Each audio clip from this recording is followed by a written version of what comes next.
Hello Malegaon, ये है आपकी आवाज। शपथ घेतो शिवबाची आम्ही अडुरतो क्षण, तुमच्या छातीवरती बसून घेऊ मराठा आरक्षण, तुमच्या छातीवरती बसून घेऊ मराठा आरक्षण। असं पहिल्या दिवसापासून सर्व सामाजिक संघटना आणि राजकीय पक्षाचे कार्यकर्ते एकत्र येऊन निर्णय झाला होता। त्यानुसार सलग 3 दिवस आपण या ठिकाणी 6-6 जणांनी बसून साखळी उपोषण केलं। या सर्व आंदोलनात मालेगाव तालुक्यातील सर्व समाजांनी, म्हणजे ओबीसी गटातला असेल, एससी एसटी गटातला असेल, या सर्व समाजांनी सकल मराठा समाजाच्या या आंदोलनाला अभूतपूर्व असा पाठिंबा दर्शवला। त्या अगोदर जिजाऊंच्या लेकींनी या ठिकाणी 1 दिवसाचा आंदोलनाचा सहभाग नोंदवला। काल मुस्लिम बांधवांनी आपल्या आंदोलनाला सक्रिय पाठिंबा देऊन सहभाग घेतला। ॲग्रो डीलर असोसिएशन असेल, बार असोसिएशन असेल, डॉक्टर असोसिएशन असेल आणि इतर सर्व घटक या आंदोलनात सक्रिय सहभागी झालेले होते।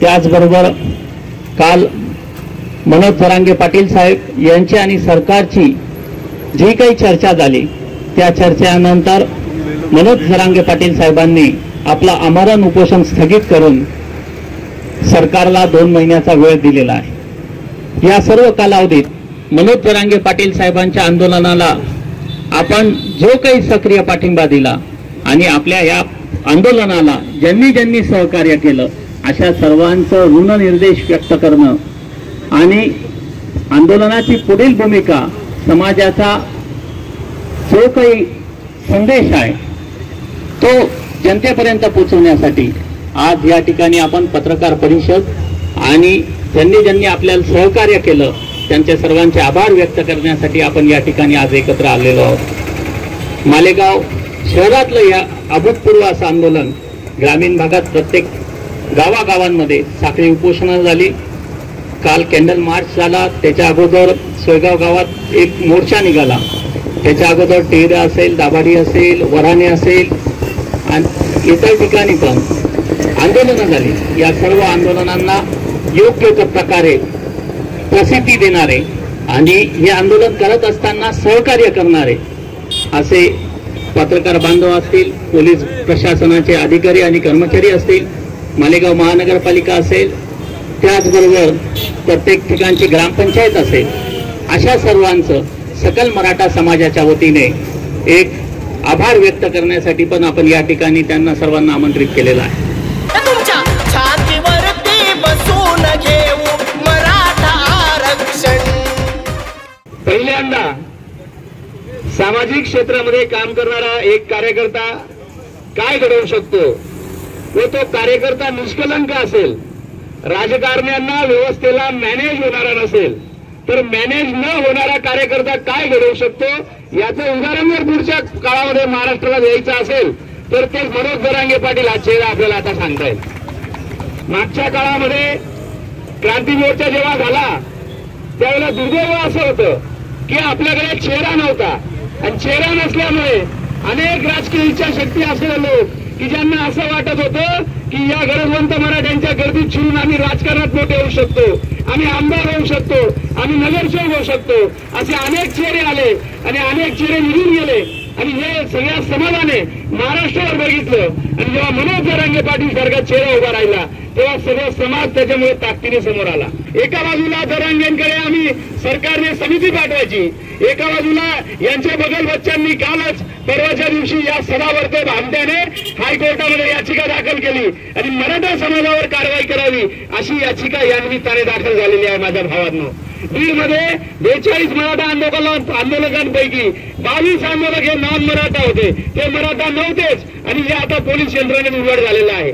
म्हणजे याचा अर्थ आम्ही समजून घेतला पाहिजे की हे 50-55 दिवस आमच्यासाठी किती महत्वाचे आहेत आणि पुढच्या 2 महिन्यामध्ये 50-60 दिवसामध्ये तुमचं आमचं कर्तव्य आहे की या सगळ्या गोष्टींवर समाज म्हणून, एक जागृत मराठा म्हणून या ठिकाणी आपण लक्ष ठेवलं पाहिजे। तुमच्या छातीवरती बसून घेऊ मराठा आरक्षण। आजपर्यंत फक्त आपल्या मराठा समाजाचे नेते असतील, सर्व असतील, आजपर्यंत 40 वर्षापासून फक्त आपला जसा आपण पेनाचा वापर करतो तसा आपला फक्त मराठ्यांचा वापर करून घेतला आहे आपल्या सर्व पक्षांच्या सर्व नेत्यांनी. तसं आपल्यासाठी कोणीतरी एक सामान्य घरातला आपलं सर्व घरदार सोडून आपल्यासाठी उभा राहिला, तसंच आपलं पण कुछ पाने केले कुछ कोणा पडेगा, आपलं पण काम आहे त्यांच्यासाठी उभं राहणं. आणि तसंच काही का होईना आपल्या मालेगाव तालुक्यात ग्रामीण भागात पण सर्वात पहिले मी सर्व मराठा समाजाच्या सकल मराठा समाजाच्या मालेगावची टीम असेल, नाशिक जिल्ह्याची टीम असेल, कारण मला जास्त अनुभव नसल्यामुळे मी यांच्याशी बोलून मी सर्वात पहिले ग्रामीण भागात डेऱ्यामध्ये चालू केलं. काय कुठल्याही लोकसभा भागातून कुठलीही सुरुवात केली का त्याला कुठेतरी राजकीय वळण लागतं, दबाव येतात, त्याच्यामुळे कोणी चालू करत नाही. त्याच्यामुळे मी डेरे गावामध्ये सर्वात पहिलं चालू केलं. आणि असे आपल्याला पहिले जरांगे साहेबांनी 30 दिवस दिले, नंतर 40 दिवस त्यांनी 30 दिवस सांगितले, 40 दिवस दिले, परंतु त्यांनी परत या राजकारणी लोक या सरकारने नोटांकी केली आणि परत 1 दिवस परत पाठवलं, परत आमरण उपोषण ठेवलं, परत त्यांनी 2 जानेवारीपर्यंत. मी सर्व मालेगाव तालुक्यातल्या नाशिक जिल्ह्यातल्या सर्व माझ्या तरुण बांधवांना एकच विनंती करेल की ज्वलंत जी मशाल आहे आपल्याला ही तशीच ठेवावी लागणार आहे, कारण पुढे भविष्यात निवडणुका येणार आहेत, हे आपल्याकडनं असाच वेळ मारून घेऊन जाणार आहे. मी तर या ठिकाणी 100% सांगतो, छत्रपती शिवाजी महाराजांची शपथ घेऊन सांगतो, येणाऱ्या काळात सर्व मराठा समाजाच्या तरुणांना सांगतो की या राजकारणापासून सर्वांनी लांब राहा, तेव्हा तुम्हाला नोकऱ्या मिळतील, तेव्हा तुम्हाला आरक्षण मिळेल. तुमच्या छातीवरती बसून घेऊ मराठा आरक्षण. मराठा आरक्षणासाठी जी माननीय मनोज जरांगे पाटील यांनी जो 50 दिवसापासूनचा लढा दिला आहे, त्या लढ्याला सरकारने कुठेतरी आता नोंद घेतली आहे. तत्पूर्वी ज्या माझ्या मराठा बांधवांवर पोलीस केसेस या ठिकाणी झालेल्या आहेत त्या पूर्णपणे माफी त्या ठिकाणी मिळावी. त्याचसोबत मराठा आरक्षणाची जी भूमिका त्यांनी सरसकट हा शब्द अजूनही विचारतील केलेला आहे, तो सरसकट शब्द सुद्धा त्याच्यात सहभागी करावा. 2 जानेवारीपर्यंत या ठिकाणी शासनाला मुदत दिलेली आहे. 2 जानेवारी नंतरचं आंदोलन हे तीव्र स्वरूपाचं राहणार आहे. दाभाडी नगरीतनं 60 दिवस अविरतपणे हे आंदोलन या ठिकाणी चालू राहणार आहे. त्यासोबत तालुक्यात ज्या ठिकाणी जे आंदोलन चालू राहील त्यांना देखील सकल मराठा समाज या ठिकाणी पाठिंबा देईल. मी फक्त एकच विनंती करतो, हे एका गावाचं आंदोलन नाही, हे आपल्या तालुक्याचं आंदोलन नाही, जिल्ह्याचं नाही, तर पूर्ण समाजाचं सकल मराठा समाजाचं आंदोलन आहे. तुम्हाला जेव्हा जेव्हा वेळ मिळेल त्या ठिकाणी तुम्ही ती हजेरी लावा. तुमच्या छातीवरती बसून घेऊ मराठा आरक्षण. अनेक दबाव आला, अनेक पद्धतीचे त्यांना आमिष दाखवले गेले, त्यांना नको ती त्यांचे त्रास दिला गेला, अगदी म्हणजे त्यांचे कुटुंबीय हवालदिल झाले, आपलं सर्वस्व पणाला लावलं. असा हा योद्धा मी तर समाजाला खूप नशिबान समजतो. आता अनिल बोलले की इतर समाजचे नेते जे आहेत ओबीसी त्यांची बाजू लावून धरतात. आपल्याला एकच असा मर्द मिळालेला आहे अनिल भाऊ की बाकी यांची गरज नाही, असं स्पष्ट शब्दामध्ये मी म्हणतो. परंतु आता जे माझे मित्र बोलले की जो तो आपल्या पक्षाची बाजू मानतो, अमोल दादा बोलले निकम, परंतु या ठिकाणी सर्वस्व पणाला लावण्याची तयारी करणारा एखादा जावली असतो, आणि तो म्हणजे आपले मनोज जरांगे पाटील. आपल्या इथे स्लोगनच लिहिलेलं आहे, आवाज उठवता येत नसेल तर आवाज उठवणाऱ्यांच्या पाठीशी खंबीरपणे उभे राहायला शिका. आणि म्हणून जो कोणी या आपल्या समाजाचं या मराठा आंदोलनाचं आरक्षण आंदोलनाचं प्रामाणिकपणे जो कोणी नेतृत्व करत असेल त्याच्या पाठीशी उभं राहायला कोणी संकोच बाळगायला होतो. आणि ते उदाहरण आता उभ्या महाराष्ट्राने जरांगे पाटलांच्या निमित्ताने बघितलं आहे. तुमच्या छातीवरती बसून घेऊ मराठा आरक्षण. आज आपल्याला जो वेळ मिळाला आहे, कदाचित तो वेळ अनाजी पंथाच्या नथनीतनं निघाला असेल किंवा शकुनीच्या कृतीतनं आलेला असेल, तर त्या वेळेची सोय आपल्याला करावी लागेल. जी घटना घडणार आहे त्या घटनेच्या अनुषंगाने तयारी करावी लागेल. त्या तयारीसाठी म्हणून आपल्याला सर्वांना समस्त सकल समाज म्हणून उभं राहायचं आहे. आणि त्यासाठी या येणाऱ्या दिवसात काय केलं पाहिजे काय नको याचा सर्वांनी मिळून बसून विचार करा आणि त्यावर काहीतरी निर्णय घ्या. शहरातील नामांकित असे एस&टी ज्वेलर्स मध्ये आता 5 ग्रॅम पुढील सोने दागिन्यांच्या प्रत्येक खरेदीवर मिळवा अस्सल कांचीपुरम साडी अगदी मोफत. शरद नामदेव दुसानी ज्वेलर्स, मोसमफुल, मालेगाव. मी सर्वांना आवाहन करेन, 2 जानेवारी ही मराठा समाजासाठी शेवटची तारीख समजा. मी तर म्हणाल मराठा समाजाला महाराष्ट्रातील नव्हे देशातील सर्व मराठा समाजांनी जर एकमुखी निर्णय घेतला, आमदार असो किंवा खासदारचा निवडणूक असो, जोपर्यंत आरक्षण देत नाही तोपर्यंत सर्व मराठा समाजाचा मतदानावर बहिष्कार राहील.